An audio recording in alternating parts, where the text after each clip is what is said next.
తాకట్లో ఉన్న బంగారాన్ని విడిపించి ఆ రోజున మార్కెట్ ధర కట్టి మిగిలిన డబ్బును మీకు అందిస్తుంది కొమ్మూరి గోల్డ్.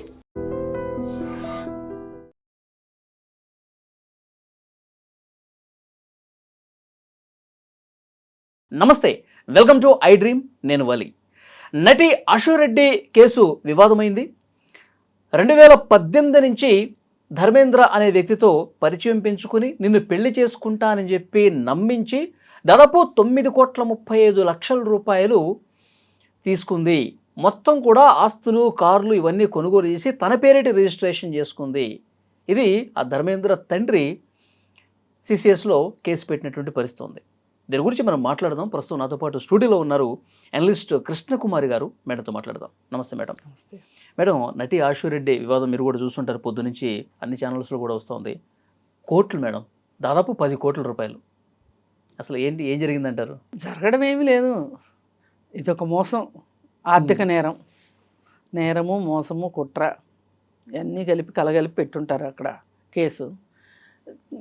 చూద్దాం ఏమవుతుందో అని వీళ్ళకు ఉంది. ఎట్లయినా మేము డబ్బులు తీసుకోగలము, మేము ఇచ్చింది వైట్ ట్రాన్సాక్షన్ అనే నమ్మకం వాళ్ళకు ఉంది. ఈ లోపు ఏదో ఒక లాబీ జరగకపోద్దా? ఏం చేస్తారంట మహా అయితే అన్న లెవెల్లో వాళ్ళు ఉన్నారు. చాలా సింపుల్గా ఆవిడ ఒక నిన్న వీడియో ఒకటి రిలీజ్ చేసింది కదా, ఏవేవో వార్తలు రాస్తున్నారు నా గురించి. అసలు మీకు ఎవరు చెప్పారు ఇవన్నీ? ఎందుకు మీ ఇష్టారీతిని మాట్లాడేస్తే సరిపోద్దా? ఎవరు మాట్లాడబోకండి, జాగ్రత్త, షటప్ అన్నట్టు పెట్టింది. యాక్షన్ తీసుకుంటాము, షటప్ అని పెట్టింది. ఇప్పుడు అతని దగ్గర నుంచి 9.5 కోట్లు గుడిచప్పుడు కాకుండా తీసుకున్నంత ఈజీ కాదు అందరి నోర్లు మూయించాలి అంటే. ఏం పనులు ఇవి? పాప వాళ్ళ నాన్న చూస్తే చాలా బాధ వేసింది నిన్న. నాకైతే ఏమి తెలియదండి, అతనితోటి పెళ్లి సంబంధం అనే మాట అయితే నాకు తెలుసు, మాకు కాల్ చేశారు, వాళ్ళు వచ్చారు, వాళ్ళ గురించి ఎంక్వైరీ చేస్తే మాకు వాళ్ళ ప్రొఫైల్ నచ్చలేదు, అందుకని వద్దులే అనుకున్నాము. కానీ వీళ్ళు ఇలా మాట్లాడుకుని ఇలా పరిచయం పెంచుకుని ఇట్లా డబ్బులు లావాదేవీలు చేసుకుంటున్నారనే సంగతి నాకు తెలియదు, ఎందుకంటే నేను వాళ్ళతోటి ఉండను, నేను తీసుకోలేదు. ఇవన్నీ తెలిసింది మటుకు వాళ్ళ అమ్మకే తెలుసు. అశు అమాయకురాలు, అశుకేం తెలియదు అని ఒక తండ్రిగా ఆయన ఆ భార్య వల్ల ఈ పిల్లలు ఇలా అయిపోయారు. చక్కగా చదువుకుని మంచి ఉద్యోగాలు చేసుకుంటా ప్రొఫెషనల్స్గా అవ్వాల్సిన ఆడపిల్లలు ఇలా ఈ ఫ్యాషన్ వరల్డ్కి అలవాటు పడిపోయి ఈ తల్లే ఇలాంటి కార్యక్రమాలు చేసింది, ఈ సినిమా పిచ్చి ఇదంతా ఎక్కిచ్చింది పిల్లలకి అనే ఒక బాధ ఆ తండ్రి గొంతులో ధ్వనించింది. కొంచెం వెనకబాటుగా ఉన్నప్పటికీ మాటలు, ఆడపిల్ల మీద చెడు పేరు వస్తే తల్లే సమాధానం చెప్పాలి, మగపిల్లోడి మీద వస్తే తండ్రి చెప్తాడు, ఇలాంటి మాటలేవో కొన్ని కాస్త గందరగోళం మాటలు ఉన్నప్పటికీ ఆయనలో ఉన్న బాధని నేనైతే చూడగలిగాను. చాలా బాధ అనిపించింది. అన్నీ ఎలా చెప్పుకుంటామండి. ఆమె బిగ్ బాస్ లోకి వెళ్ళిన దగ్గర నుంచి కూడా అసలు పూర్తిగా బిగ్ బాస్కి వెళ్ళక ముందు మా ఆవిడతో మాట్లాడుతుండేదాన్ని. బిగ్ బాస్కి వెళ్ళిన దగ్గర నుంచి మా ఆవిడతో నాకు అసలు సంబంధాలే లేవు, ఆవిడ మా దగ్గర ఉండదు. సరే ఎక్కడన్నా ఉన్నాయి, ఆడపిల్లల దగ్గర తల్లి ఉంటే మంచిది కదా అని చెప్పి అనుకున్నాము. నేనే అప్పుడప్పుడు వెళ్తుంటాను, వెళ్ళినా నాకేమన్నా పనులున్నా నేను లాడ్జిలో అది ఉండి నేను చూసుకుంటాను తప్పితే వాళ్ళు ఉన్న చోటకు కూడా నేను వెళ్ళను అని ఆ పాప ఆయన చెప్తూ ఉంటే ఇండస్ట్రీ వాతావరణం అసలు నాకు నచ్చదు. అసలు నాకు సరిపడే విషయాలు కాదు. బిగ్ బాస్, ఇండస్ట్రీ, ఫ్యాషన్ వాళ్ళు ఎంతకీ చక్కగా తెలివైన పిల్లలు, బాగా చదువుకున్నారు, క్యాంపస్ సెలక్షన్స్లో ఉద్యోగాలు వచ్చినాయి, ఎంఎస్లు చేశారు, వాళ్ళ భవిష్యత్తు బాగుంటుంది అనుకున్నాను. పైగా ఇప్పుడు ఈ ధర్మేంద్ర కుటుంబం గురించి ఆయన ఎంక్వైరీ చేసి కూడా వాళ్ళు కాల్మనీ కేసు ఉందంట వాళ్ళపైన, ఇతనికి పెళ్ళి అయిందంట, ఇతను విడాకులు తీసుకోబోతున్న కోర్టులో కేసు నడుస్తుందంట, ఇవన్నీ తెలిసి వద్దనుకున్నాము అన్నాడు. అదే ఇంకొక అతను అనుకోండి, వీళ్ళ దగ్గర డబ్బులు బాగానే ఉన్నాయి, పర్వాలేదు, ఎలా అయితే ఏమైందిలే అనుకునేవాళ్ళు. కానీ ఆయన ఆ అబ్బాయికి పెళ్ళయింది, విడాకులు అనేసరికి అతను నా కూతురికి ఏం కష్టాలు ఉంటాయో అని ఒక తండ్రిగా బాగానే ఆలోచించి సంబంధం వద్దనుకున్నాడు. కానీ వీళ్ళు మటుకు బంగారు బాత్ దొరికింది ఇంతే చాలన్నట్లు వీళ్ళు బాగా, వీళ్ళ ట్రాక్ రికార్డ్ బాగాలేకపోయినా కంటిన్యూ చేశారంటే డబ్బు ఆశే. క్లారిటీ క్లియర్గా తెలిసిపోతుంది ఇక్కడ. మీకు రెండో డౌటే అక్కర్లేదు, ఆ అబ్బాయి దగ్గర డబ్బులు ఉన్నాయి. ఫస్ట్ ఒక 70 లక్షలు తీసుకున్నారు, నేనేదో ఆ చదువుకి వాటికి అప్పులేనివి అని చెప్పి కట్టడానికి అని చెప్పి తీసుకున్నారు. తీసుకొని ఆ 70 లక్షలు తీసుకున్నాక పెళ్లి చేసుకోను అనడం మొదలెడితే అతను ఆ 70 లక్షలు నాకు ఇచ్చేయమనంటే అదేదో హేమ కూడా మధ్యవర్తిత్వం చేసిందన్నారు. ఏదో మొత్తానికి ఆ 70 లక్షలు కూడా ఇవ్వాల. మళ్ళీ తర్వాత ఎలాగో వీళ్ళు ప్యాచప్ అయ్యారు. ప్యాచప్ అయ్యి మళ్ళీ కలిసి తిరగడం మొదలెట్టారు.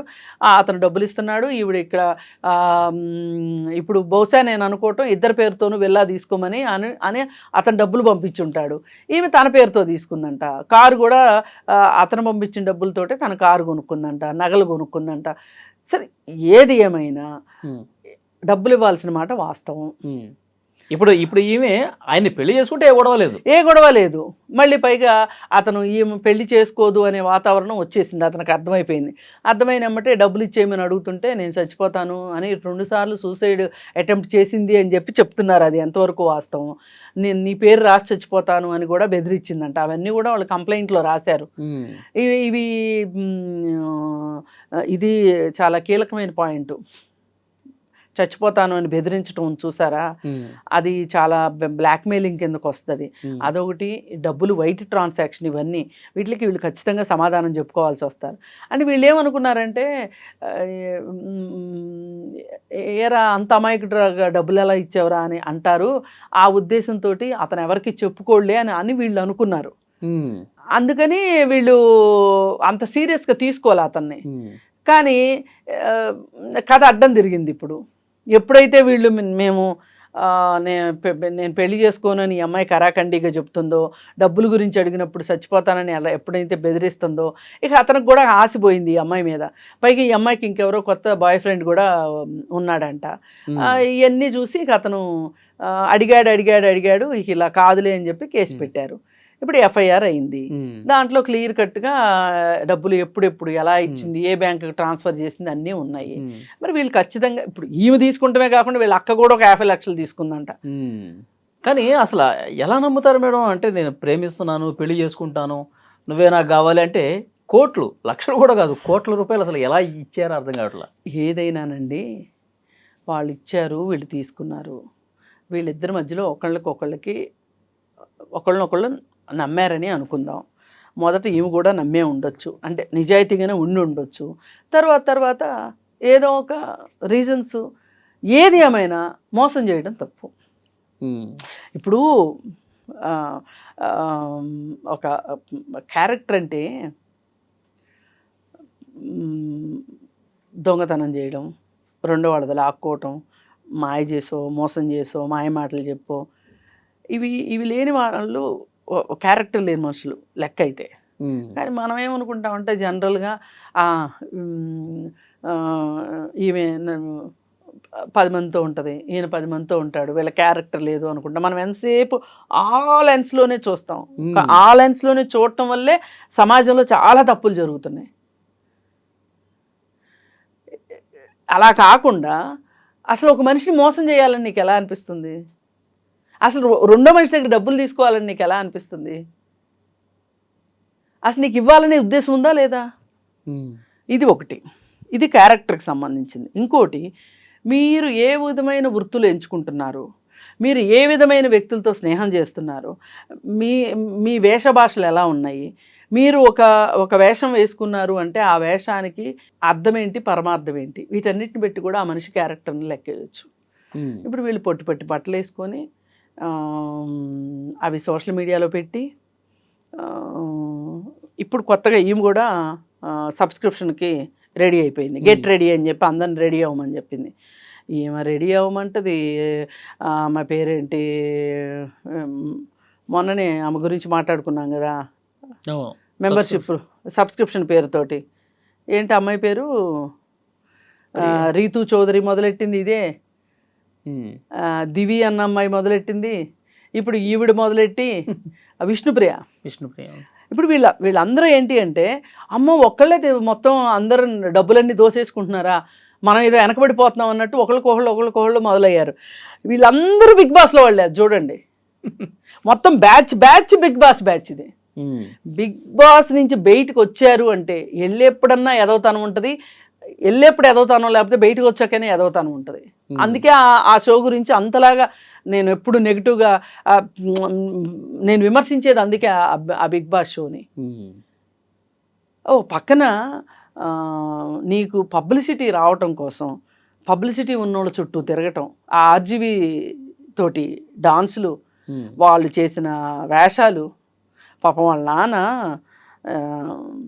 బిగ్ బాసు ఈ సినిమాలు ఇవి మాకు ఇష్టం లేదు అని అన్నాడు. కానీ పాపం ఆర్జీవితో వేసిన డాన్స్ గురించి చూస్తే ఏ తండ్రికైనా, అలాంటి మధ్యతరగతి తండ్రికి అయితే మటుకు చాలా బాధకు గురవుతాడుగా, చాలా బాధకి గురవుతారు. మరి ఇలా మీరందరూ ఇట్లాంటివి చేస్తూ ఉంటే ఇది కదా అసలైన క్యారెక్టర్ ఉండటం లేకపోవటం అనేది. అసలు ఎట్లా మీకు మనసొప్పుతుంది? బ్రాండెడ్ బట్టలు కావాలి, అన్నీ ఇంటర్నేషనల్ బ్రాండ్సే. ఒక హ్యాండ్ బ్యాగ్ పట్టుకుంటే అది ₹1,00,000 అంట, 50,000 అంట. షూసు వేసుకునే బట్టల గురించి ఎలాగో చెప్పుకున్నాం, మేకప్లు, ఇవన్నీ అసలు మొన్ననే ఏదో బెంజ్ కార్ పక్కన నుంచొని ఫోటో పెట్టింది. ఇన్ని ఎక్కడి నుంచి వస్తున్నాయండి? హైవేకి అలవాటు పడిపోయారు. అదే, అందుకే ఆర్థిక నేరాలకు ఆస్కారం. ఆర్థిక నేరాలకు పాల్పడుతున్నారు. ఒక్కొక్కళ్ళు ఒక్కొక్కరు ఆర్థిక నేరం. ఇవన్నీ చూస్తే పోని ఎవరైనా మీకు ఇంత లగ్జరీ లైఫ్ కావాలని అనిపించింది, ఎవరైనా ఒక బాగా మీరు సంపాదించలేకపోయారు, బాగా డబ్బులు ఉన్న అతన్ని చూసి పెళ్లి చేసుకుందాం అనుకున్నారు, చేసుకుని లైఫ్లో సెటిల్ అయ్యారనుకోండి. ఇప్పుడు ఒకప్పుడు ఆమె పేరు అనిల్ అంబానీ పెళ్లి చేసుకున్న ఆవిడ స్ట్రీకింగ్ చేసింది, ఆవిడని పెళ్లి చేసుకున్నాడు అతను. కానీ ఆవిడ మంచి ఆర్టిస్టు, ఆమె సినీ ప్రపంచం మొత్తం వదిలేసేసి ఈ ప్రపంచంలో బతుకుతుంది, ఆర్ట్ ఎగ్జిబిషన్స్ పెడతా ఉంటుంది. ఆమెకు ఆ లైఫ్ కావాలని, అంత కుబేరుడైన వ్యక్తి కావాలి అనుకుంది. అతనికి కూడా ఈమె నచ్చింది, ఈమెకు ఆయన నచ్చాడు, చేసుకుంది. ఆవిడ చక్కగా హ్యాపీ లైఫ్ లీడ్ చేస్తుంది. చాలామంది సినిమా వాళ్ళు కూడా ఒకసారి ఇంక ఈ ప్రొఫెషన్ చాలు అనుకున్నప్పుడు పెళ్ళిళ్ళు చేసుకుని సెటిల్ అవుతూ ఉంటారు. అవును. ఇదేంటి అసలు వాడికి ఎవడికో అతను ఏదో దొరికాడు ఇంతే చాలు అన్నట్లు, పిండేద్దాం అన్నట్లు 9.5 కోట్లు తీసేసుకుని టాటా పెళ్లి చేసుకుందాం అనే ఉద్దేశం లేదు కాబట్టి ఇంత డ్రామా చేశారు. అంతేగా మరి, లేకపోతే అసలు ఎందుకంటే అసలు పైగా ఇంకోటి, ఈ నాటకాన్ని రక్తి కట్టించడానికి వేణుస్వామి కూడా ఉపయోగపడ్డాడు. వేణుస్వామికి జాతకాలు చూపిస్తున్నాము అని చెప్పారు, జాతకాలు బాగా కలిసినాయి అని చెప్పారు. బిగ్ బాస్తో పాటు వేణుస్వామి కూడా ఉండాల్సిందే ఈ సెలబ్రిటీస్ జీవితాల్లో, సెలబ్రిటీ జ్యోతిష్యుడిలాగా.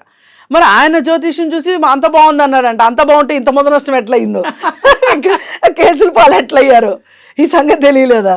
అందరికీ శకునం చెప్పే బల్లి కుడుతులు పడింది అన్నట్లు. లేదంటే 9.5 కోట్లలో ఆయన పాత్ర ఏంటో అదే కదా. అయితే ఆమెను కామాఖ్య టెంపుల్కి తీసుకెళ్ళి పూజలు చేయించాడంట. ఇవన్నీ ఎలా ఉన్నాయంటే, గ్లామర్ వరల్డ్ని, గ్లామర్నే పూర్తిగా నమ్ముకుంటే మటుకు ఎప్పటికైనా ఇలాంటి ఏదో ఒక దాంట్లో పడటం ఖాయం. మేడం ఇక్కడ పెడదారిని పట్టడానికి ఆ తండ్రి చెప్పిన మాటలను బట్టి తల్లే కారణం. ఇప్పుడు కాదు, ఆయన ఆక్రోశము, ఆయన ఉక్రోషము ఆయన మాటల్లో కనిపించింది. వాళ్ళ అమ్మకి తెలుసు జరిగేదంతా, మా అశోక్ తెలియకపోయి, మా అశు అమాయకురాలు, వాళ్ళ అమ్మకి అంతా తెలుసు అని చెప్పి మాట్లాడుతున్నాడు. ఆయన కూతుర్ని ఆయన బాగానే వెనకేసుకొచ్చుకుంటున్నాడు. కానీ ఈ భార్య వల్ల, ఆమెకున్న డబ్బాసి వల్ల ఈ ఆడపిల్లలు అయిపోయారు అని ఆయన బాధ ప్రస్ఫుటంగా కనిపిస్తుంది. నిజంగా అండి, అంత బాగా చదువుకున్న పిల్లలు, ఫారిన్ కూడా వెళ్ళి ఉద్యోగాలు వచ్చేంత పరిస్థితి ఉన్న పిల్లలు, ఉద్యోగాలు చేసిన పిల్లలు ఈ గ్లామర్ ప్రపంచానికి రాకపోతే గనక చక్కగా మంచి ప్రొఫెషనల్స్గా జాబ్ చేసుకుంటా, చూడడానికి గుడ్ లుకింగ్, మంచి ఉద్యోగం ఉంది కాబట్టి చక్కగా మంచి మ్యాచ్ వచ్చి పెళ్లి చేసుకుంటే బాగుండేది కదా. ఇప్పుడు చూడండి, నేనేమి గ్లామర్ వరల్డ్ని తప్పు పట్టట్లే, మీరు గ్లామర్ వరల్డ్లో కూడా మిమ్మల్ని మీరు నిరూపించుకోవచ్చు, కళామ తల్లికి సేవ చేయొచ్చు, కాదని ఎవరు అనట్లా. కానీ ఈ కళామ తల్లి చెప్పలేదుగా ఇట్లాంటి మోసాలు చేయమని, ఆర్థిక నేరాలు చేయమని కళామ తల్లి చెప్పలేదుగా. అవును, ఇది నటనకు సంబంధించిన వ్యవహారం కాదు. ఇది కేవలం గ్లామర్నే నమ్ముకుంటే, స్కిన్ షోనే నమ్ముకుంటే వచ్చే ఫలితం ఈ విధంగా ఉంటుంది. ఈ విధంగా ఉంటుంది. Yeah. మనం ముందే డిసైడ్ చేసుకోవాలి. మనం మన స్ట్రెంగ్త్ ఏంటి, మన వీక్నెస్ ఏంటి, మన స్ట్రెంగ్త్ ఎక్కడుంది, దాని ప్రకారం వెళ్ళాల్సిందే తప్పితే ఇలా గ్లామర్ వాళ్ళు కావాలి అనుకుని వెళితే ఇలాగే అవుతుంది. రేపేదో మీడియా ముందుకు కూడా వచ్చి ప్రెస్ మీట్ పెడతాము అన్నీ చెప్తాము అంటున్నారండి. ఇప్పుడు ఈలోపు ఇలాంటి హై ప్రొఫైల్ కేసుల్లో ఎవరో ఒకళ్ళు పరిష్కారం చేస్తారు. పోయినసారి ఏదో విఫల ప్రయత్నం హేమ చేసినప్పటికీ కూడా ఇప్పుడు ఎవరో ఒకళ్ళు ప్రయత్నం చేసి సరే ఇప్పుడు నువ్వు సరే మేకప్లకో బట్టలకో బూట్లకో బ్యాగులకో అయిపోయిన ఖర్చులు అయిపోయినాయి, పబ్బులకి పార్టీలకి వాటికి అయిపోవాల్సినవి అయిపోయినాయి. సరే ఇప్పుడు ఏమున్నాయి నీ దగ్గర? ఉన్నాయన్నీ ఇచ్చేస్తా, వాళ్ళు కేసు వాపస్ తీసుకుంటారు. వాళ్ళు కూడా ఏంటంటే చచ్చినోడి పెళ్ళికి వచ్చిందే కట్నం, వీళ్ళ దగ్గర సగం ఏదన్నా రిటర్న్ వచ్చినా చాలు అనుకుంటారు. ఇప్పుడు ఈ జలసాలకి 1 కోటి 2 కోట్లు పోయినా కానీ మిగతా అయితే ఏమంటే కారుల రూపంలోనో ఇంటి రూపంలోనో ఉంటాయి కదా, బంగారం రూపంలోనో అవి ఇచ్చేసారనుకోండి. అది చెప్తుంది కదా, చచ్చినోడి పెళ్ళికి వచ్చిందే కట్నం. మరి ఏం చేస్తారు? ఇరుక్కున్నాక ఇకిలించాల్సిందే. ఇప్పుడు వాళ్ళ పరిస్థితి అలా ఉంది. ఇప్పుడు మరి ఇంత జరిగిన తర్వాత అసలు వీళ్ళకి రేపొద్దున వీళ్ళకి అవకాశాలు ఏంటి? ఇప్పుడు ఆ పెద్ద అమ్మాయి కూడా 50 లక్షలు తీసుకుని ఏం చేసిందో, ఆ అమ్మాయి మంచిగా ఉద్యోగం చేసుకునే అమ్మాయి అంట. అమ్మాయి గురించి కూడా చెప్తా ఉన్నాడు కదా, అసలు ఆమెకు అవసరమే లేదు, నమ్మలేకపోతున్నాను అని చెప్తున్నాడు. చూద్దాం మేడం, CCS లో ఆల్రెడీ కేసు నమోదైంది కాబట్టి ఏం జరుగుతుందని ఇప్పుడు ఏదైనా మధ్యవర్తుల ద్వారా పరిష్కారం అయిపోయి సెటిల్ అయిందా సంతోషం, లేదా కానీ సామాన్య ప్రజానీకంలో ఎవరికైనా సరే ఈ గ్లామర్ వరల్డ్ పట్ల ఒక ఆశ కానీ ఆసక్తి కానీ ఇట్లాంటివి ఉంటే గనక దయచేసి వాటిని ఎంచుకోవటం అనేది మట్టుకు మీ జీవితంలో ఏదో ఒక రూపంలో మీకు అది స్కిన్ షో చేస్తే నష్టమే తప్పితే లాభం ఉండదు, మీకు గౌరవం ఉండదు సొసైటీలో. అలాగే జీవితాంతం స్కిన్ షో చేసుకుంటా బతకలేరు ఎవరైనా సరే. ఇప్పుడు సినిమాలు అనుకోండి, ఎప్పటికప్పుడుగా సినిమాలు వస్తున్నాయి అనుకోండి, ఏదో అలా ఇప్పుడు పాత రోజుల్లో చేశారు అంటే ఒక్కొక్కళ్ళు ఎన్ని సినిమాలు చేసేవాళ్ళండి. 150 సినిమాలు 200 సినిమాలు చేసిన లేడీ ఆర్టిస్టులు ఉన్నారు. ఇప్పుడంటే వాళ్ళ కాలం తగ్గిపోయింది కానీ నిడివి తగ్గిపోయింది కానీ మరి అలాంటప్పుడు ఏమనుకుంటున్నారు, వీళ్ళు దీపం ఉండగానే ఇల్లు చక్కబెట్టుకోవాలి అని అనుకుంటున్నారు. అందుకే ఇట్లాంటి పాటలు. అందుకని ఇవి మామూలు ప్రజలకు పనికొచ్చేవి కాదు. ఇప్పుడు ఈ వీళ్ళని చూసే ఈ రీల్స్ షార్ట్స్ వీటిల్లో ఈ సబ్స్క్రిప్షన్స్ ఈ ఆడపిల్లలు మధ్యతరగతి వాళ్ళు కావచ్చు, దిగువ మధ్యతరగతి వాళ్ళు కావచ్చు, వీళ్ళు వేసి కాస్త మేకప్లు వేసుకొని ఏదో ఒకటి రీల్ తీసి పెట్టడం, ఈ రీల్స్ పిచ్చి ఇవన్నీ కూడా వీళ్ళని చూసి వీళ్ళు నేర్చుకుంటున్నారు. అందుకని ఇది కాదు, మంచిగా చదువుకోవాలి. లేదు చదువు రాకపోతే కాయ కష్టం చేసుకునైనా బతకాల్సిందే తప్పితే ఇలాంటివి కరెక్ట్ కాదు అని తెలుసుకోవాలి. ఇట్లాంటి వాళ్ళని చూసైనా సరే బుద్ధి తెచ్చుకోవాలని కోరుకుంటున్నాను. Thank you very much. Thank you.